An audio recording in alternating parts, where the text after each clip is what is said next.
Please میں دوبارہ محترمانہ گزارش کروں گا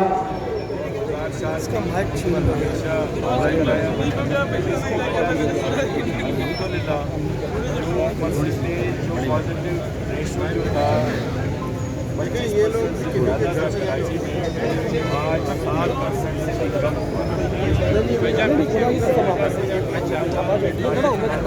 تھوڑا سا پیچھے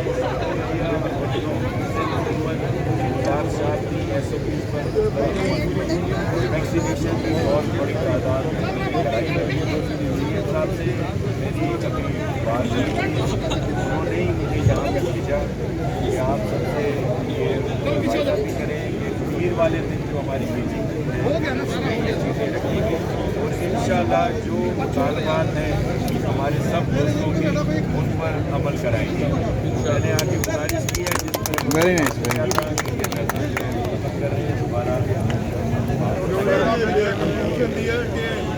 پیر کو جو ہے ان کے پیچھے نکلے گا رات 10 بجے تک کا اور جو شادی ریسٹورینٹ والوں کے مسئلے ہیں یہ کمیٹی بنا رہے ہیں اور جو ہماری کمیشن لیول پہ وہ مسائل حل کریں گے انشاءاللہ. اس سلسلے میں تمام کراچی کے تاجروں کو ان کا شکریہ ادا کرتا ہوں کہ آج وہ دھرنا ختم کر دیں کیونکہ شاداب نے کہا ہے اگر یہ پیر کو نہیں ہوا تو شاداب ہمارے ساتھ خود دھرنے بیٹھے. بالکل بالکل جی. بہت شکریہ جی.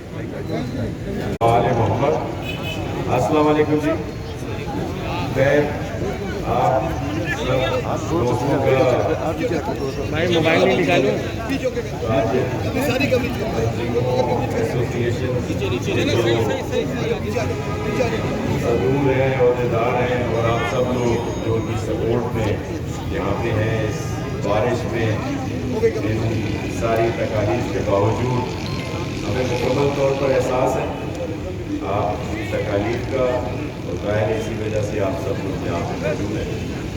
یہ جو فیصلے ہوئے تھے میں نے ابھی پوری وضاحت بھی دی ہے کہ اس وجہ سے ہوئے تھے کہ این سی او سی کی طرف سے کچھ ملک کے جو شہر ہیں ان میں جب پرسنٹیج بڑھی تو انہوں نے یہ لاگو کیے تھے اور ہم نے ان پر عمل کیا. اسی وجہ سے جو پروونشل گورنمنٹس ہیں انہوں نے اپنے اپنے نوٹیفیکیشن نکالے.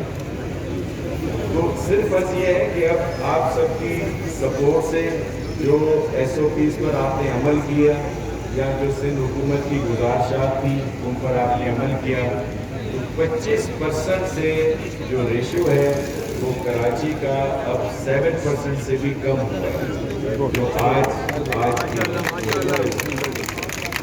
اور دیگر ملک کے دیگر شہروں میں کچھ بڑا ہے. اللہ کرے گا وہاں بھی کم ہوگا اور ہمارے یہاں بھی مکمل طور پر اس کا خاتمہ ہوگا. تو صرف 2-4 چیزیں ہوتی ہیں کہ ہمارے یہاں جب اس طرح کی کوئی بات ہو تو پوائنٹ آؤٹ کر دیا جاتا ہے کہ جی کراچی اور حیدرآباد کو بند کر رہے ہیں دیگر شہروں کو کھول رہے ہیں. پنجاب کے بہت سارے شہر ہیں لیکن وہاں پہ صرف 8 شہروں میں پابندی لگی ہے جو یہاں سے بھی سخت ہے لیکن وہاں پہ کوئی آواز نہیں آتی کہ آج لاہور میں اتنی سختی کی گئی ہے. لودھنا کھلا ہوا ہے, کاموٹی کھلا ہوا ہے, شیخو پورا کھلا ہوا ہے. مثال کے طور پر یہ مجھے بڑا احترام ہے اپنے ان سیاسی دوستوں کے لیے, سیاسی مختلف پارٹیز کے جو عہدیدار ہیں وہ آ کر اس طرح کی باتیں کر کے آپ کے جذبات کو اور زیادہ بڑھاتے ہیں. ایسا ہمیں نہیں کرنا چاہیے کیونکہ یہ این سی او سی کے فیصلے ہیں اور این سی او سی کی بھی میں وضاحت کرتا ہوں کہ وفاقی حکومت این سی او سی کے جو فیصلے ہیں وہ بھی کوئی باعث نہیں ہے, وہ کوئی عوام دشمنی پہ نہیں ہے. وہ سمجھتے ہیں کہ جن علاقوں میں ریشو بڑھتا ہے وہاں پہ اگر یہ ایس او پیز پر عمل ہوگا تو وہاں پہ کم ہوگا ریشو.